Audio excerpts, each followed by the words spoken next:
c'est pour la première fois que la CNEH reçoit une si forte délégation internationale de l'éducation, composée de membres venant des Caraïbes, de l'Amérique du Nord, de l'Amérique du Sud, de l'Amérique latine, de l'Europe et des Caraïbes.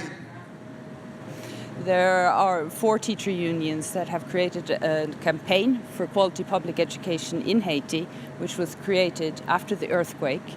And it's standing alongside them and echoing their messages, which we are doing on this mission.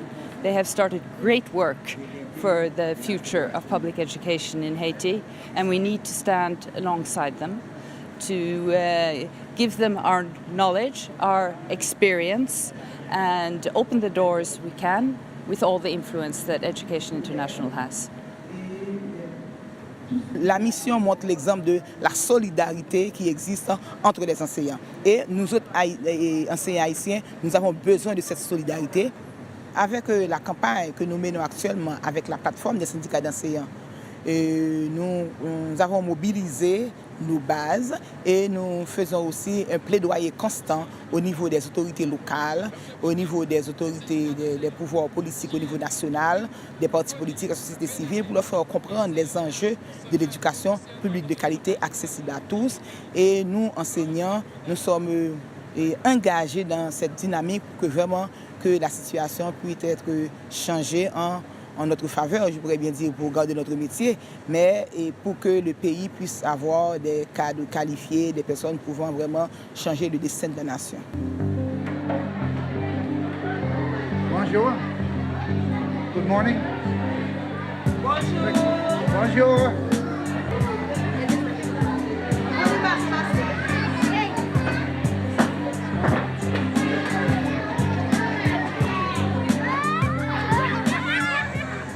We visited some schools in Haiti. You know, you have 55 to 60 in a class. That's the average class size in many of these schools.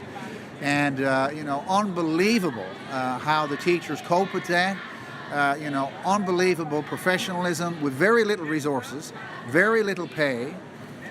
You know, so I have a high degree of respect for these people who are able to get up each and every day and walk into that classroom with, in many cases, no running water, no electricity, and to be able to engage those kids in active learning with really nothing but themselves and a bit of paper and a bit of chalk.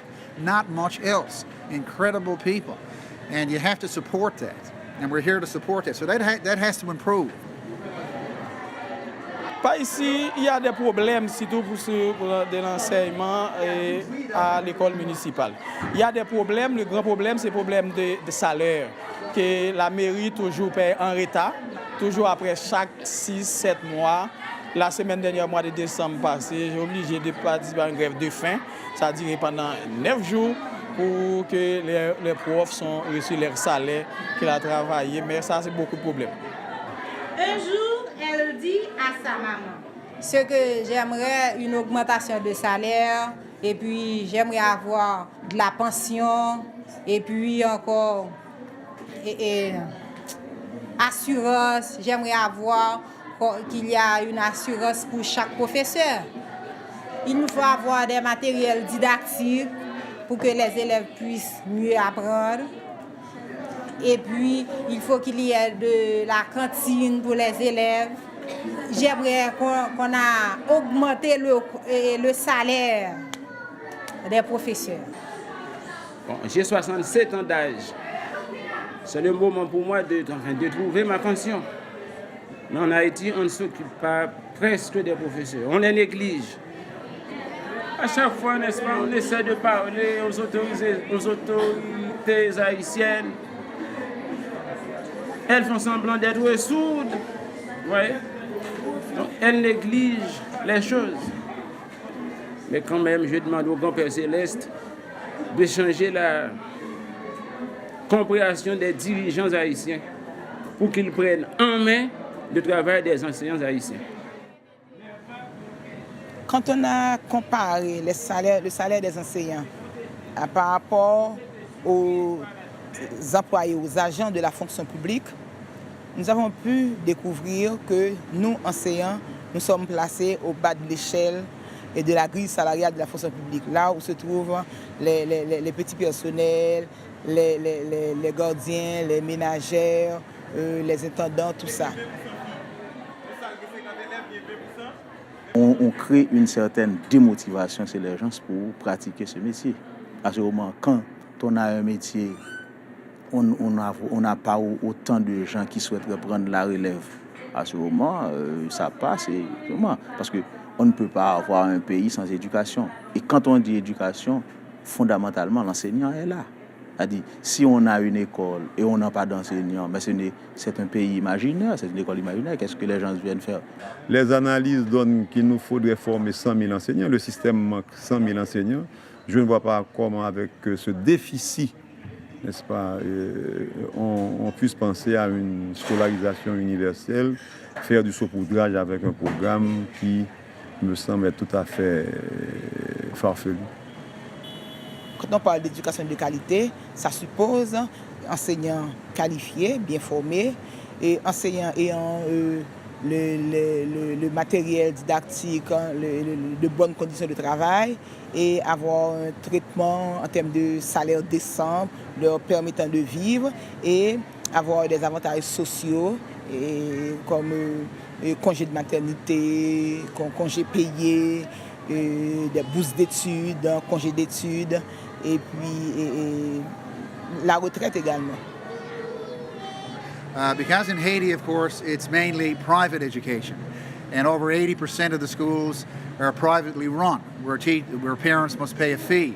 Parce que le problème, c'est que les parents l'enfant ne va pas à l'école, c'est parce que son parent n'a pas un moyen économique suffisant pour permettre à l'enfant d'aller à l'école. Si vous venez à travers la rue à voir des enfants, à travers les rues qui sont les vides des voitures qui passent, comme ça, ce sont des gens qui n'ont pas accès, les enfants en âge de scolarisation, mais qui n'ont pas accès à l'école. C'est ça le problème. Vous pouvez observer ça visiblement. Vous pouvez aller dans toutes les villes, vous pouvez voir ça. Et même au niveau de la paysannerie, on peut voir ça. C'est éparpillé un peu partout à travers la République. One of the basic, laws of economics is that, certain goods, when they are privatized, the free market is not able to distribute them equitably. And so what you end up having is education, quality education for those who can afford quality education. And everyone else, gets what remains. No sentido que esta reconstrução, aquilo que for para o campo educacional não pode continuar como é hoje. A maior parte investida no setor privado. Aqui neste país precisa e o povo haitiano merece e as crianças têm necessidade de ter uma escola pública. Well, we have had the experience in the Caribbean, which is similar to Haiti, where education for the mass majority of the population of the rest of the Caribbean was provided through private enterprise, mainly through the church institutions. But over a period of time, the state has taken increased responsibility so that the vast majority of institutions in the Caribbean are state-owned or state-supported. And we have seen the benefits to our people, and we believe the same thing over a period of time can be achieved in Haiti once there is the political will.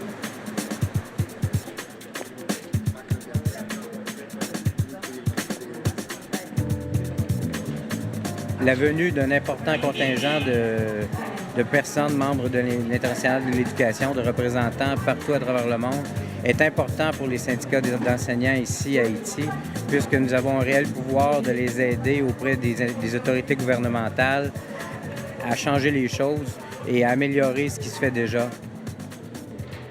Cette mission politique de l'Internationale de l'éducation, IE, est pour annoncer une coopération pour une école publique de qualité, une école gratuite pour toutes et pour tous en Haïti.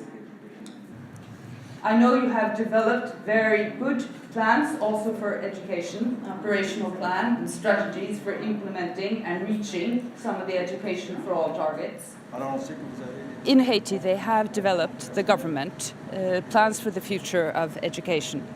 a lot of the goals in those plans are in accordance with the demands from the teachers' unions. Not all of them, but many of them. Nous autres, au niveau des syndicats d'enseignants, nous allons, avec l'aide de l'IE, bien entendu, nous allons monter un observatoire pour pouvoir suivre pas à pas, point par point, les acteurs dans le cadre de ce partenariat, la réalisation du plan et en ce qui concerne la formation des enseignants, les infrastructures scolaires, la cantine scolaire, la petite enfance, tous les points qui sont dans le plan opérationnel. Donc l'observatoire va nous permettre de suivre et de faire des remarques, de faire des revendications, de faire la mobilisation, d'encourager la population, les parents d'élèves à être conscients de ce grand travail, de ce grand chantier qu'est le plan opérationnel. Et comme je l'ai toujours dit, et c'est partagé par tout le monde, l'éducation, notamment en Haïti, c'est l'affaire de tout le monde. C'est l'affaire du président, du Premier ministre, c'est mon affaire en tant que ministre de l'Éducation, l'affaire de tous les partenaires, l'affaire des syndicats au chef et donc l'affaire de toute la population. Je suis là comme ministre, je suis prêt à accompagner les syndicats et ensemble, on va faire la route. Merci beaucoup. La campagne vise bien sûr à une éducation publique gratuite, accessible et de qualité. Et parmi les réponses floues que l'on a entendues du gouvernement, le mot public n'est pas apparu à bon nombre de reprises. Il faut savoir qu'ici, en Haïti, le système d'éducation est à 85% privé. Et la réponse du ministre lors de notre dernière rencontre a été de dire que le système d'éducation, le ministère de l'Éducation est un ministère d'éducation nationale. Et encore une fois, la question du public a été évitée. We strongly believe that unions are a foundational prerequisite, for a thriving democracy to bring about balance in resources and wealth. And we feel like unions are the right vehicle to do that. That's certainly been true for us in the United States, and we think that CNEH can bring about balance and prosperity to the educators and the children of Haiti. Une des difficultés en Haïti, quand même, c'est que depuis la dictature de Duvalier, eh bien, il n'y a pas eu d'État. Avant, il y avait un État dictatorial, et quand cet État dictatorial a disparu, eh bien, il n'y a pas eu d'État. Et c'est très difficile pour les organisations syndicales, quelles qu'elles soient, bon, c'est vrai pour l'éducation, mais c'est vrai pour d'autres secteurs, d'avoir un dialogue social, ce qu'on appelle un dialogue social, parce que d'un côté, il y a des organisations qui peuvent avoir la volonté d'avoir ce dialogue social, et de l'autre côté, en exagérant à peine, je dirais, il n'y a rien. On est dans un milieu où la gouvernance du système est pratiquement inexistante. C'est très difficile à comprendre quand on prend ça de l'extérieur, mais on peut dire que le ministère n'assume pas son rôle régalien, de contrôle sur les écoles, de voir si l'école existe. Donc nous sommes dans un magma, dans un entrelacement inextricable, et je crois que les enseignants ont un rôle important à jouer à l'intérieur de leur syndicat pour rendre le système gouvernable. Donc toute la difficulté est en même temps qu'on pousse pour ce dialogue social, de faire en sorte que l'État se dote des moyens nécessaires pour organiser ce dialogue social et qu'ils prennent conscience que ce dialogue social, il n'est pas simplement utile pour les organisations syndicales, mais il est aussi très utile pour l'État quand il y a une bonne gouvernance du système.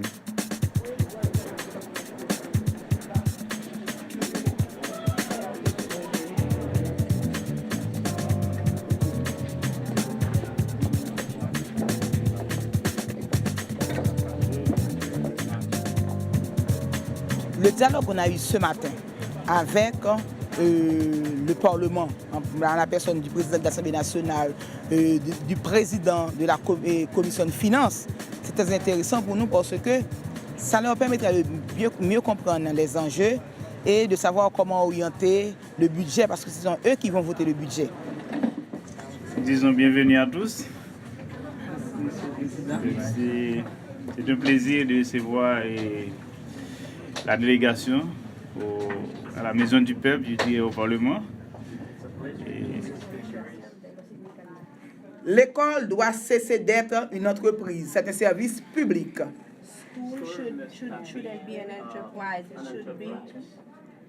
Il est donc une responsabilité de l'État de garantir l'accès à tous et à toutes à une éducation de qualité. I was very pleased through the introduction to hear that you would like to improve the conditions for teachers, because our first demand is that you must work on putting in place university training programs to educate well-qualified teachers. Research throughout the world in education will say to you that a well-educated workforce correlates very highly with a strong economy. Une fois que les autorités ont bien compris que le décollage, parce que c'est le thème à la mode pour le moment, Haïti doit décoller. Maintenant, on parle du tourisme. Mais pour développer le tourisme, il faut qu'il y ait des guides. Ces guides doivent être formés à l'école. Et ces guides doivent connaître l'histoire d'Haïti. Ces guides doivent pouvoir parler plusieurs langues. Donc ça veut dire que l'éducation est à la base de tout ça. Si on n'investit pas dans l'éducation pour former les gestionnaires de l'hôtellerie, du tourisme, tout ça, sinon, on ne pourra pas vraiment parler de développement économique sans vraiment passer par une éducation de qualité pour pouvoir former les cadres, des professionnels qu'il faut pour mettre en œuvre ce vaste programme de développement. Avec un budget, si on se base sur la capacité financière réelle de l'État, qui ne peut même pas mobiliser pour l'exercice 52 milliards de gouttes. C'était ça les prévisions budgétaires de l'année 2012-2013. 52 milliards de gouttes à être collectés par les deux principales administrations fiscales, la DGI et la douane. Imaginez le budget national d'Haïti qui avoisine autour de, comme a dit Sato Privé, 52 milliards de gouttes, donc un peu plus qu'$1 milliard américains. C'est le budget d'une petite université aux États-Unis, ou à Québec, ou à Norvège. $1 milliard. Donc sur $1 milliard, tout est priorité pour nous. Est-ce que c'est l'environnement, l'état de droit, la justice, les travaux publics, l'électricité, etc. On ne peut pas avoir tout ça avec $1 milliard. Of course, we know that this is going to be a difficult challenge. We know that this is a poor country. We know that government does not have endless resources to do this. But at the same time, we know that they're never going to lift the country out of poverty without investing in education. Bon, nous autres, nous soutenons l'État. Il faut que les projets passent par le ministère de l'Éducation nationale et nous faisons des recommandations pour que les bailleurs de fonds ne fassent pas de structures parallèles. Ça affaiblit l'État. Donc, que les bailleurs de fonds aident à l'État à se renforcer, que le ministère de l'Éducation nationale puisse avoir les cadres qualifiés pour pouvoir faire le travail.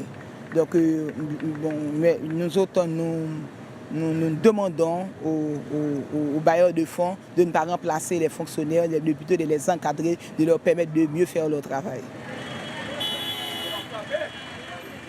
En tout cas, le taux d'imposition est très faible. Il y a des économistes qui avancent, c'est tout juste 15%, n'est-ce pas, de citoyens qui contribuent à l'assiette fiscale. 15% c'est très peu, le reste vit dans l'informel. Et il y a la grande débrouillardise haïtienne qui remplace pratiquement l'État, mais la débrouillardise ne saurait remplacer une politique. Parce que la pauvreté du pays, la faiblesse du système, je ne vois pas comment l'État va pouvoir assumer sa fonction s'il n'y a pas d'autres stratégies, s'il n'y a pas une certaine intelligence pour créer d'autres utopies, d'autres paradigmes pour répondre à ce besoin d'éducation. I think we've had a very good mission so far here. We've met a lot of media, made several interviews, and through that also been able to make sure that the CNN Arch has had the media interviews that they need to get their message across to their membership, but also to the Haitian population. Je pense que c'est positif parce que ça permet de mettre les problèmes sur la table et d'une manière officielle. Et quand on parle de dialogue social avec le ministre, quelle que soit la réponse qu'il fait, il est obligé de donner une réponse. Et après, je dirais que ce sont aux organisations syndicales à s'approprier cette réponse et à faire en sorte que, au-delà de la réponse qui est faite, ça devienne une réalité, le dialogue social, qu'il soit organisé, qu'il se mette en place, qu'il soit organisé et qu'il fonctionne correctement. Et déjà, on a vu à l'intérieur de cette mission du mouvement du côté des autorités gouvernementales, par exemple, sur les salaires, une négociation qui va pouvoir s'entreprendre au cours des prochains jours. Mais on demeure critique toutefois, puisque dans le message que nous livre le gouvernement, évidemment, l'ordre des priorités reste toujours un sujet donc avec beaucoup de flou. Et nous devrons continuer à insister auprès de ces gouvernements-là pour qu'ils donnent un appui concret aux enseignantes, aux enseignants du pays. And I believe that the political presence, the political people here, the president and his people, know that the world is watching. Être riche au milieu des pauvres n'a aucun sens. Et cet élan de solidarité entre d'autres enseignants à travers le monde pour pouvoir venir en Haïti, donc c'est un élan de solidarité, un élan de compréhension pour que cette nation puisse s'en sortir vraiment. Parce que c'est pas normal et que dans le 21e siècle, il y a une nation à côté des nations très riches qui dépourvues d'infrastructures, dépourvues d'éducation, où tout se fait au rabais. Donc il y a les lueurs d'espoir sont là et avec la solidarité des enseignants du monde entier, nous allons pouvoir sortir de ce trou noir. You know, the world has so many challenges before them that have to be solved by people who have knowledge and education. That's the way we're going to bring our globe forward, whether it is to solve the food crisis, to solve the environmental crisis, the energy crisis, whatever it is, we need people with education. And we are the young people of today that will solve our problems for tomorrow. And it's only fair that there are children all over the world that take part in that education and can contribute to solve the problems as they see them from where they live in this globe. La plateforme lance un vibrant appel aux différents secteurs de la vie nationale. Faisons un seul faisceau avec la plateforme des syndicats d'enseignants d'Haïti afin de trouver l'énergie nécessaire pour adresser le problème de l'éducation afin d'en apporter une solution valable parce que l'éducation, c'est outils pour bâtir Haïti. Merci.